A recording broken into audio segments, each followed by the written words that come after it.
That was also required.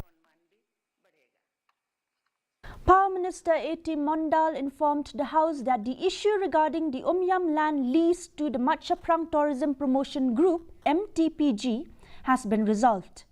The MEECL owns Lompong Deng Island and 1 acre was leased to MTPG from 1997 to 2007. The lease was not renewed as MEECL required the land, but after request from MTPG for an extension, the deadline was extended until 15 February 2025, allowing further discussions to take place.